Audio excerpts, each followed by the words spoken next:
So how about that election? Well, I was wrong. Trump won, so I guess my prediction didn't come true. But you know what? I am an optimistic person, so I don't think that's so bad. But I'm willing to admit that I was wrong. I'm willing to admit that my candidate lost. I'm not going to say that the election was rigged. I'm not going to send a false slate of electors, and I'm not going to storm the Capitol in order to prevent the certification of the election. I just have to accept the results and deal with it. But in this video, I want to talk about why I think the Democrats lost this time, and also what they can do in order to win again. Okay, so first things first, um, the turnout this election was low. It's not that Trump got so many more votes; it's more so Harris didn't get enough votes to win.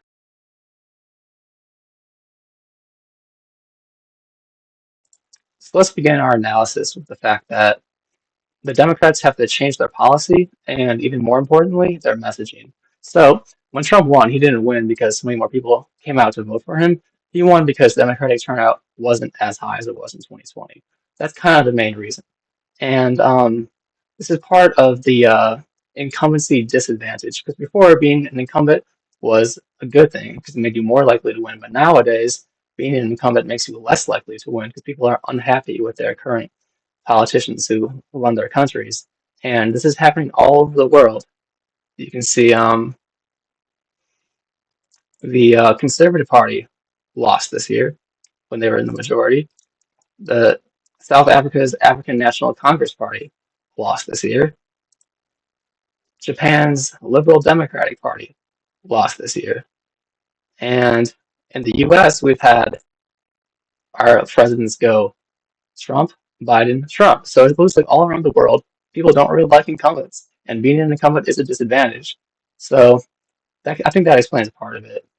And why I think Republicans are able to get the votes and why Democrats struggle with turnout, I think really kind of comes down to not just what you say, but how you say it. Because people don't necessarily care about detailed policies. People aren't going to be super knowledgeable about how the government works, and they're not going to read into it and learn a huge amount about it. What they really want is a narrative.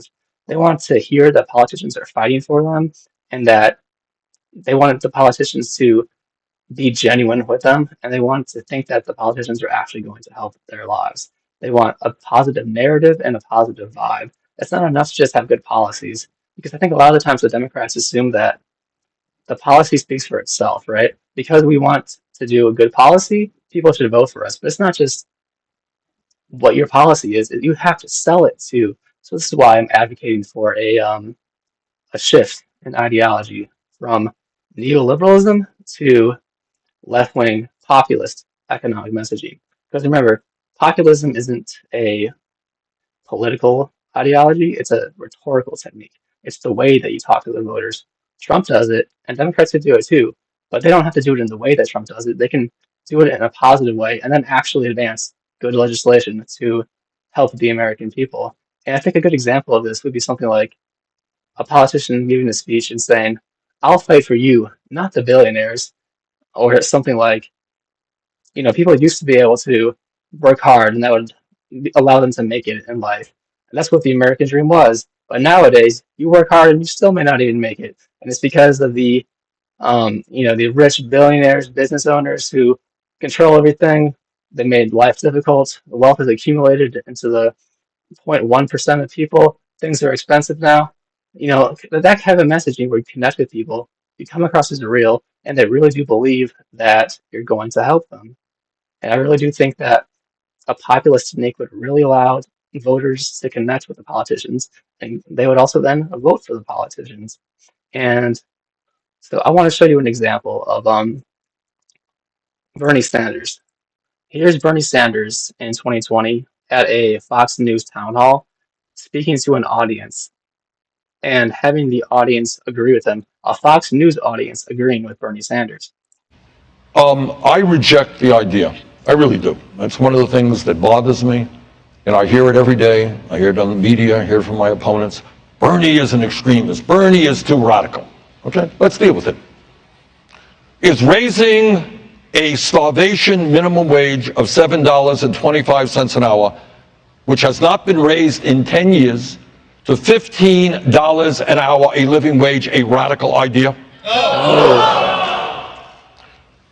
Is making public colleges and universities tuition free so that all of our people have the opportunity to get a higher education in a competitive global economy. Is that a radical idea? No. Is doing what every other major country on earth does, guaranteeing health care to all as a right. I live 50 miles away from the Canadian border. This is not a communist society up there in Montreal. They guarantee health care to all. They spend 50% of what we spend. Is passing a Medicare for all single-payer system a radical idea? And last point, Donald Trump, I know he's on the network a whole lot. Donald, you're probably watching. How are you? All right, I know. Wanted to say hello to the president. He's actually giving a news conference. Oh, is he? Well, I'm sure he's watching Fox on the side there. You know, he's kind of addicted to your station. Trump thinks that climate change is a hoax. And that's because he doesn't understand or respect science. I believe that climate change is an existential threat to this planet. I will listen to the scientists who tell us that we have got to move aggressively to transform our energy system away from fossil fuel to energy efficiency and sustainable energy. And through a Green New Deal, by the way, we can create up to 20 million good-paying jobs. So my point is, I appreciate Allison raising the question. I just don't think any of those ideas are radical. All right, let me ask. So that's Bernie Sanders getting a Fox News audience to agree with him, even though he's on the left. Fox News is obviously on the right. They agree with him because of the populist message. Say what you want about Sanders, but everyone thinks that he really does mean what he says, and people believe in him. And I really do think the Democrats need to realize that the economic ideology of neoliberalism is dead. And neoliberalism is essentially like it's an ideology that has been held by Democrats and Republicans, and essentially it's a ideology that believes in it's like a faith in the primacy of the market. It believes that the market is usually the best solution to our problems, and we just let the market do things. We privatize things, it'll work out. But when we rely on neoliberalism, is a mouthful, isn't it? When we rely on it, we end up where we are now. We end up with people unhappy, dissatisfied with incumbents all around the world, and we need to change. And Trump switched the Republicans away from neoliberalism slash neoconservatism. That's not what Trump is. Trump is an authoritarian populist, but he is a populist, and that allows people to connect with him and agree with him, and that allows them to decide to vote for Trump. That's what they see in him, and that's why they support him. And it's also good to realize that the Western world, including the US especially, is in a state of democratic decline, whereas people are losing faith with the idea of democracy. People aren't sure how that benefits them, and it coincides with a loss of trust in each other, in our politicians, in our institutions, and democratic decline plus loss of trust makes people apathetic. People don't care. They don't want to even bother participating in the system because nothing will change because both sides are the same. And if the Democrats could switch up their messaging technique to better connect with people, I really do think they would get a lot more voters. And it's good to realize that like Trump's style of communicating allowed him to bring in a lot of people into politics who had never been involved with politics before. There's people who never voted in their lives, but then started voting because of Trump. And the Democrats could convince these people or convince other people in similar situations to vote for them. And I'm going to show you a clip. So here we have a list of presidents, and starting with Jimmy Carter, defeated by Ronald Reagan.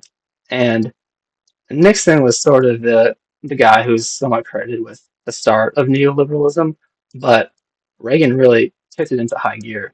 And he served 2 terms. Then George Bush served on another term. So that's 3 terms of Republican presidents from 1981 till 1993. After that, Bill Clinton comes along, wins his election, and has 2 terms. And Bill Clinton is known for getting the Democrats to adopt a more neoliberal type of messaging.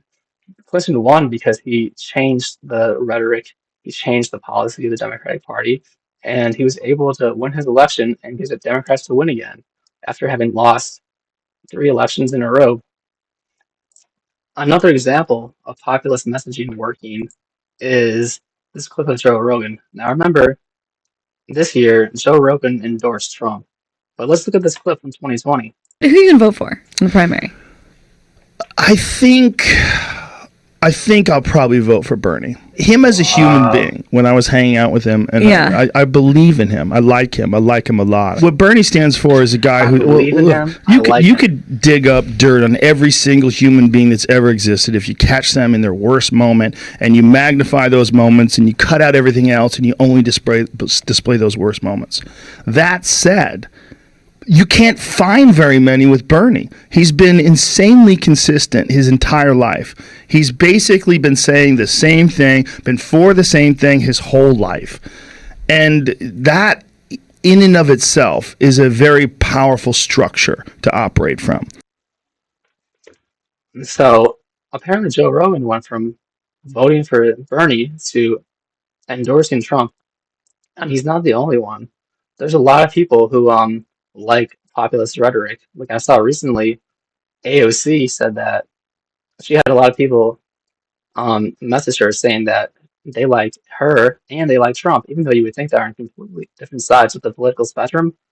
They're both they both kind of rely on populism, and they're both seen as being outsiders and anti-establishment. And that's what people like about them. It's not just left and right; it's also establishment, anti-establishment. It's the standard neoliberal politician versus the populist. This type of messaging and rhetoric does work. And I'll say another thing that Joe Biden did initially, and when he was running that didn't work well, is campaigning on democracy. The idea of saving democracy. And Harris didn't do this much, but she did a little bit. But while it may seem like a good idea to run on saving democracy, and while it may be true, it's still not necessarily a very effective technique.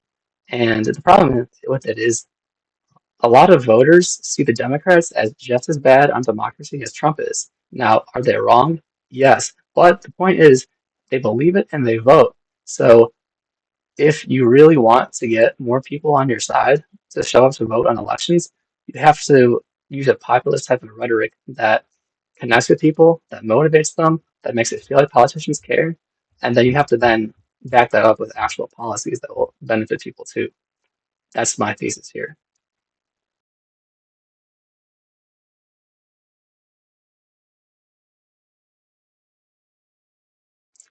And another big reason for Trump winning is the media landscape that we exist in.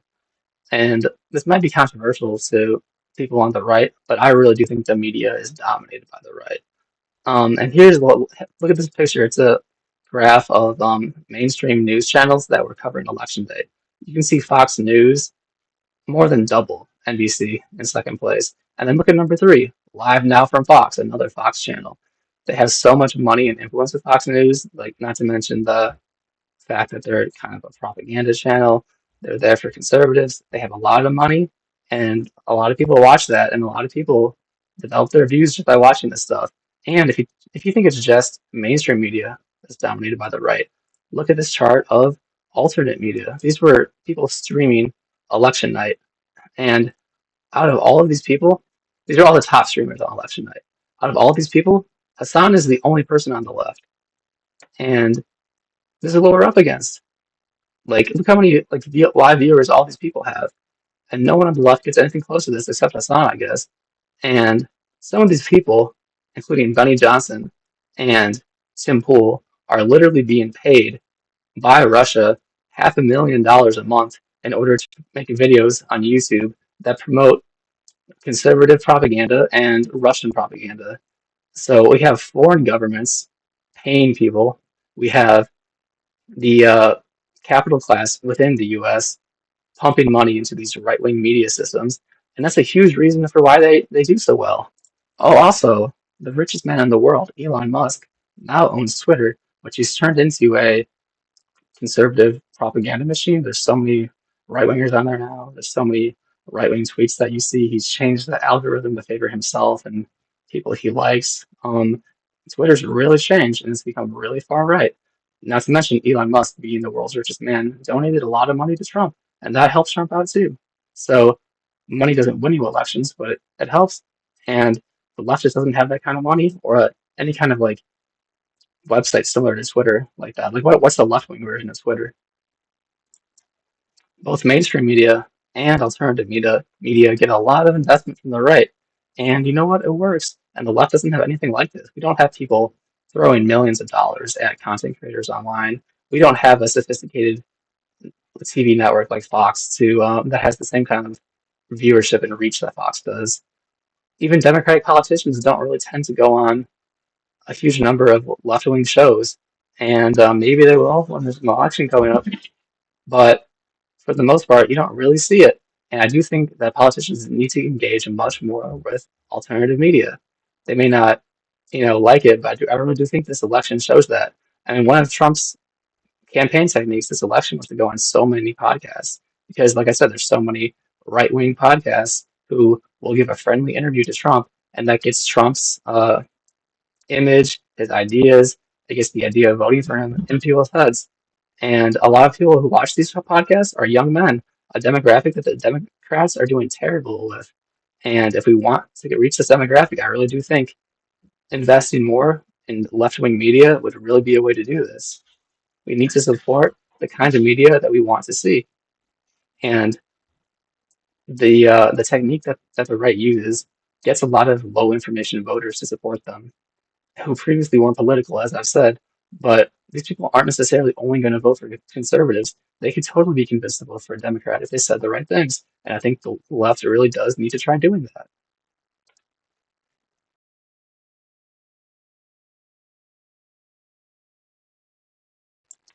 So with all that being said, let's do a analysis of the Harris campaign and the lessons we can really learn.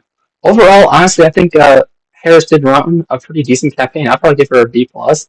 I think she was in an almost impossible situation because I think almost anyone else in her position probably would have lost. She had to deal with racism and sexism, and obviously Biden wouldn't have had to deal with that. But that being said, I still think Biden would have lost by even more than what Harris lost by.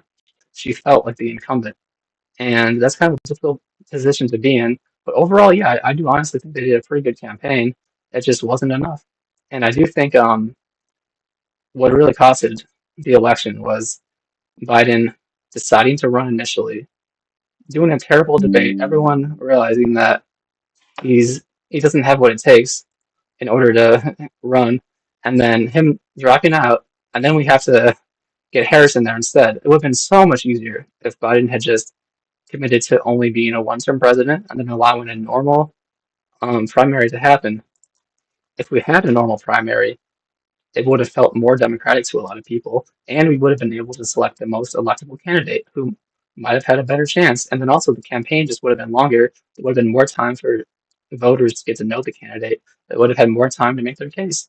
I think that could have helped a lot. And unfortunately, Biden dropping out too late and deciding to initially run again probably won't be good for his legacy. He probably will be looked badly on this. Biden really should have just been a one-term president, but because he initially tried to run, he kind of put us in this situation, and I'm sad to say that's probably not going to be good for his legacy.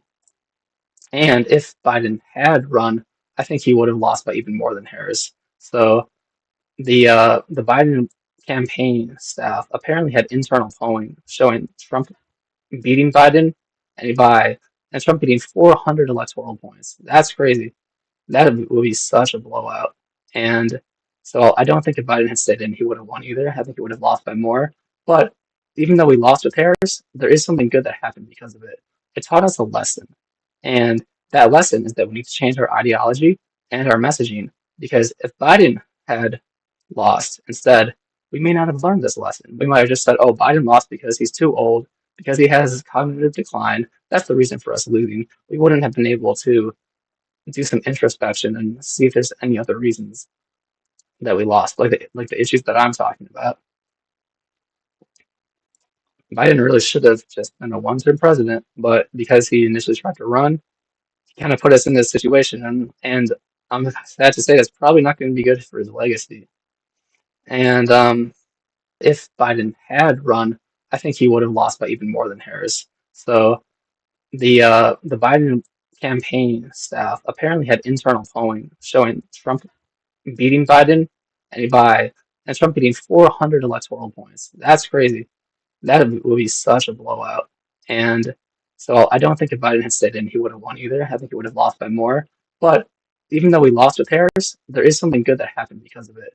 It taught us a lesson. And that lesson is that we need to change our ideology and our messaging. Because if Biden had lost instead, we may not have learned this lesson. We might have just said, oh, Biden lost because he's too old, because he has cognitive decline. That's the reason for us losing. We wouldn't have been able to do some introspection and see if there's any other reasons that we lost, like the issues that I'm talking about. A winning strategy for Democrats would have been Biden only running one term, Democrats adopting a populist style message, and having a primary to allow us to select the best candidate. If we had done that, we might have won this year. But this year is over. This election season is over. We have to wait till 2028 now. Fortunately, this does give the Democrats plenty of time to find a candidate who has this type of populist appeal. And who is it going to be? I have no idea. But we do know that this is what we need to do. And at least this is my assessment of the situation. If other people disagree, feel free to tell me. So in summary, my thesis for why Trump won is because Democrats need to improve their policy and more importantly, the style of communication that they use, and they need to switch to a left-wing economic populist style of messaging in order to connect with voters. And also, the media landscape is really in favor of conservatives right now. And if you're on the left, and if there's content creators that you like, as long as you can afford to, I really do think you should financially support content creators that you like, because that will make it a lot easier for them. It'll allow them to grow, and it will help spread the message even more. Democratic politicians should go on alternative media, engage with people, make themselves heard to voters, and we need a lot more investment in alternative media spaces.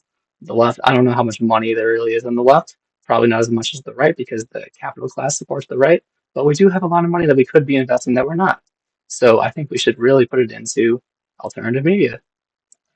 So that's the video. That's why I think Trump won and what the Democrats can do about it. This was kind of a long one, wasn't it? And it took even longer to edit too, by the way. And I'm not sure every video I make will be this intense in terms of editing or in terms of the length of the video, but I felt I had to do it. I felt I really did want to figure out why the Democrats lost, and hopefully I did. Hopefully I came up with some good ideas. More videos coming soon too, by the way. I'm going to try to upload a little bit more frequently than once a week. Stay tuned.